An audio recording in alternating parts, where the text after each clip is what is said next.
Gracia, misericordia y paz de parte de Dios nuestro Padre y del Señor Jesucristo, ustedes siempre. Amén. Hoy el Señor nos habla sobre la naturaleza de la Iglesia. Ustedes son la sal de la tierra y la luz del mundo. La sal simboliza el sabor que tiene la Iglesia y su misión en la tierra de conservar pura la palabra de Dios y de resaltar su gusto espiritual característico y único.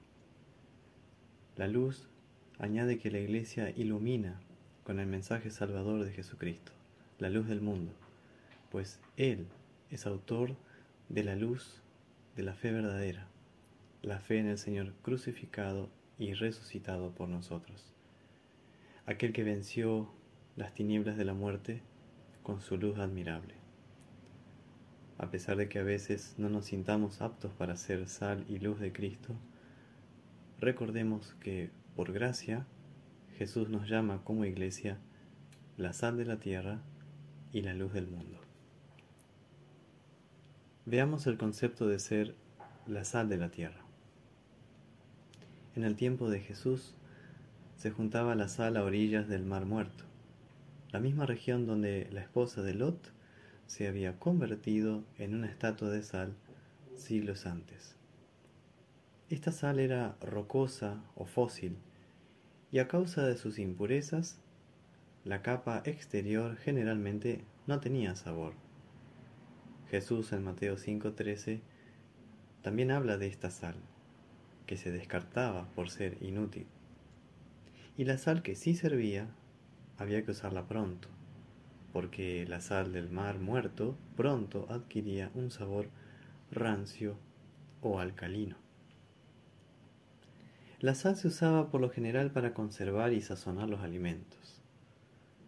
Se la empleaba también para otros usos, para confirmar las negociaciones, siendo símbolo de fidelidad y de constancia. Se usaba en las ofrendas levíticas de cereales, para tipificar la naturaleza eterna del pacto que existía entre Dios e Israel. También se echaba sal en la vegetación, pues servía para esterilizar la tierra. Y además, generalmente se frotaba a los recién nacidos con sal, antes de envolverlos con fajas. Pero Jesús, en Mateo 5, habla en especial del uso de la sal para dar sabor y preservar los alimentos. O sea, de la sal que está en la cocina de la casa. Pero, ¿qué significado tiene esta expresión? Ustedes son la sal de la tierra, en la vida cristiana. Jesús mismo lo aclara en Marcos 9:50. Tened sal en vosotros mismos y tened paz los unos con los otros. A lo cual San Pablo agrega en Colosenses 4:6: sea vuestra palabra siempre con gracia, sazonada con sal, para que sepáis cómo debéis responder a cada uno. En estos textos, ser sal quiere decir ser una persona que se relaciona pacíficamente con otra. Ser sal significa hablar palabras en donde siempre resalte la gracia y la misericordia de Dios. Y esto ha de ser algo tan natural y cotidiano en ustedes como usar la sal de cocina en cada comida o preparación. Es decir, que la manera de hablar de ustedes sea grata, con su justa pizca de sal, sabiendo responder a cada uno lo que es mejor y conveniente. Y que al hablar con los no cristianos, no oculten, ni disimulen, ni reduzcan la verdad del Evangelio, sino que condimenten esa charla apropiadamente, usando la palabra de Dios, cuando se da la oportunidad de hablar de Jesús. Porque la Iglesia, al igual que la sal, da sabor mediante el contacto con otras personas. La Iglesia es como la sal en la comida. Solo ella fue llamada por Dios para dar sabor a las personas de esta tierra. Fuera de los cristianos, el mundo es insípido, insensible, sin gracia, amargo. Cristo nos dio la sal de su palabra y nos llamó para condimentar con su amor vidas sin sentido y sin sabor. ¡Qué honor, oh Cristo, nos has dado! Él no dice, ustedes deben ser sal, sino ustedes ya son la sal de la tierra. Nuestra vida recibió de Cristo sentido y sabor, es decir, perdón y salvación. Cristo condimentó nuestra vida espiritual con el don de la fe. Así como la sal, la palabra de Dios es simple, pero efectiva, que nos purificó de todos nuestros pecados y nos sigue conservando en la fe. San Pablo recuerda a los corintios esta maravillosa verdad en 1 Corintios 2, 1 y 2, de cuando él les predicó la palabra de Dios y dio sabor a sus vidas. Hermanos, cuando fui a vosotros para anunciaros el testimonio de Dios, no fui con excelencia de palabras o de sabiduría, pues me propuse no saber entre vosotros cosa alguna, sino a Jesucristo, y a éste crucificado.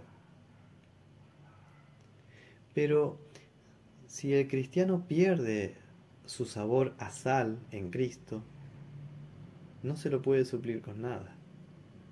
La vocación que Cristo le encomendó queda, por parte de esta persona, estéril. Solo vale como la sal desvirtuada para tirarlo afuera del cielo y de la comunión con Dios, y para que lo pisen los hombres. Porque, como dice Lutero, con la palabra sal, Jesús muestra cuál ha de ser la función de sus discípulos: preservar el gusto de la comida y conservarla para que no se pudra.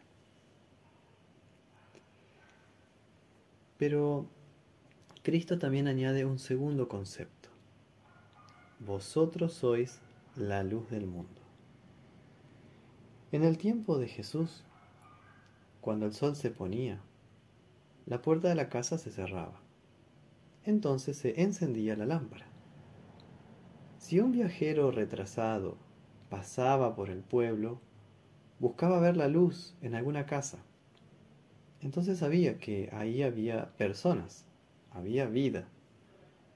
Por eso en la Biblia los términos lámpara, luz y vida son sinónimos. La luz simboliza vida y bendición que viene de Dios. Como dice el Salmo 18, en los versículos 28 y 49. Señor, tú encenderás mi lámpara, mi vida. El Señor mi Dios alumbrará mis tinieblas. Por tanto, yo te confesaré entre las naciones, oh Jehová, y cantaré a tu nombre. Esto es de especial valor, y era de especial valor también para la familia israelita que vivía en una humilde vivienda de una sola habitación, porque en esa casa se apreciaba aún más la única y sencilla lámpara de barro que los iluminaba en la noche.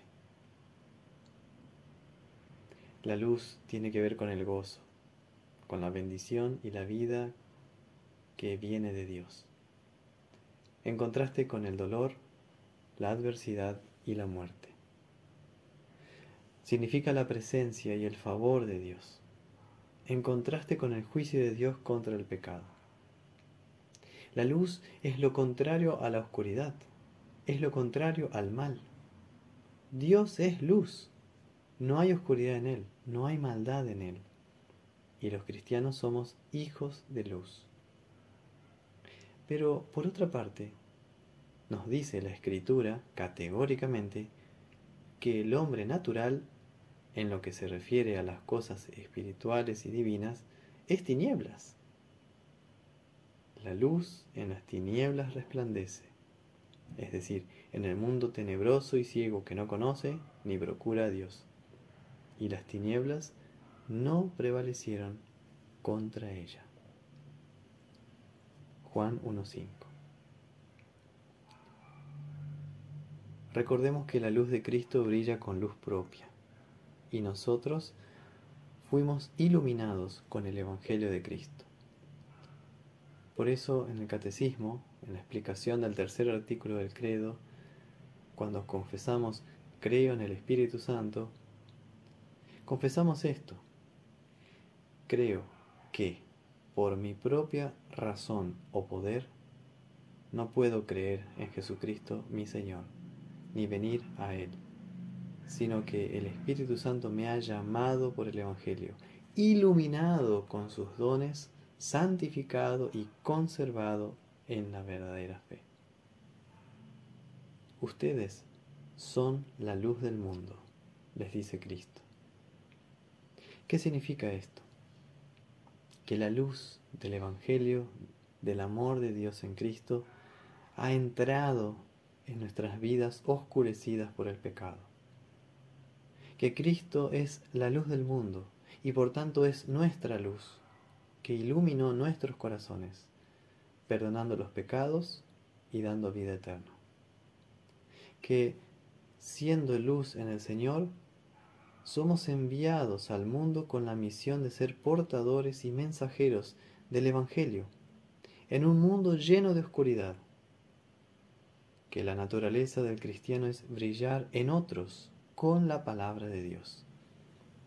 Cristo lo afirma: una ciudad asentada sobre un monte no se puede esconder, ni se enciende una luz y se pone debajo de un almud, sino sobre el candelero, y alumbra a todos los que están en casa. Así alumbre vuestra luz delante de los hombres, para que vean vuestras buenas obras y glorifiquen a vuestro Padre que está en los cielos. Y según Lutero, aquí Jesús les dice: ustedes son siervos de Dios, no deben buscar brillar ustedes mismos. La gente no los debe glorificar a ustedes por lo que hagan, sino que las buenas obras que ustedes realicen deben servir para que la gente alabe a Dios, que brilla en ustedes. Cuando las personas los quieran alabar y no a Dios en ustedes, no deben tolerar tal alabanza, sino impedirla y huir de eso con todas sus fuerzas, como si fuera el más grave pecado robarle la gloria y el honor a Dios. Y esta es la razón por la cual Dios a veces deja a un cristiano caer en pecado, para que pase vergüenza delante de sí misma y del mundo, y busque el perdón de Cristo, quien con su luz de amor lo perdonará y lo exaltará nuevamente, y así este cristiano ande en adelante con humildad y dando en adelante la gloria solo a Dios. Porque cuando Cristo nos dice: ustedes son la luz del mundo, esto significa también reconocer que la lucha de la oscuridad contra la luz de Cristo no ha terminado. En la cruz del Calvario, Cristo derrotó a la oscuridad de la muerte, el diablo y el pecado, en forma definitiva y absoluta. Y por eso resucitó con poder y gloria de entre los muertos al tercer día. Pero, sin embargo, entre su ascensión al cielo y su segunda venida, todavía las fuerzas espirituales de maldad operan en el mundo, a fin de intentar acabar con la luz de la fe en nosotros, a través de implantar el orgullo, a través de nuestro dedo acusador y de nuestra falta de confesión de los pecados y de reconciliación. Por eso está escrito que Dios es luz y no hay ningunas tinieblas en Él. Pero si decimos que tenemos comunión con Él y andamos en tinieblas, mentimos y no practicamos la verdad. Pero si andamos en luz, como Él está en luz, tenemos comunión unos con otros. Y la sangre de Jesucristo, su Hijo, nos limpia de todo pecado. 1 Juan 1, 5 al 7. Ustedes, hermanos, son hijos de luz e hijos del día. No somos de la noche ni de las tinieblas. Así que confesemos siempre nuestros pecados, entonces, para permanecer en la luz de Cristo. Finalmente, ser luz en Cristo significa que ustedes deben mantener buena su manera de vivir entre los gentiles, para que en lo que murmuran de ustedes como de malhechores, glorifiquen a Dios en el día de su venida, al considerar sus buenas obras. 1 Pedro 2:12. También hagan todo sin murmuraciones ni contiendas, para que sean irreprensibles y sencillos, hijos de Dios, sin mancha, en medio de una generación maligna y perversa, en medio de la cual ustedes resplandecen como luces en el mundo, estando aferrados a la palabra de vida. Filipenses 2, 14 al 16. No participen en las obras infructuosas de las tinieblas, sino más bien denúncienlas. Miren con cuidado cómo andan, no como necios, sino como sabios, aprovechando bien el tiempo, siendo entendidos de cuál sea la voluntad del Señor. No se embriaguen con vino, antes bien sean llenos del Espíritu, hablando entre ustedes con salmos, himnos y cánticos espirituales, cantando y alabando al Señor en sus corazones, y den siempre gracias por todo al Dios y Padre, en el nombre de nuestro Señor Jesucristo. Efesios 5, versículos 11 y 15 al 20. Como conclusión, lamentablemente los seres humanos aborrecen la luz de Cristo, nuestro Dios, porque Él, la luz, reveló que las obras de los hombres eran malas, porque aman la oscuridad, mientras que aquellos que hacen lo que es verdad vienen a la luz. Pero ustedes no tengan miedo, porque cuanta mayor sea la oscuridad espiritual en el mundo, y tanto más aumente la maldad del hombre, mayor se notará, o más se notará y resaltará en el mundo la sal y la luz del testimonio de la Iglesia de Cristo. Cuanto más sea la oscuridad espiritual en la humanidad, más se notará la luz brillante del Evangelio, mediante el testimonio valiente de los cristianos. Iglesia que seguirá orando y confiando en su Señor, la luz verdadera, que derramó la vida en la cruz, como la sal derramada en la comida, para la vida del mundo. Que el Señor Jesús infunda en ustedes la valentía de hacer brillar la luz de su verdad en todos los aspectos de sus vidas, y que los ayude a continuar siendo sal buena donde quiera que estén. Amén.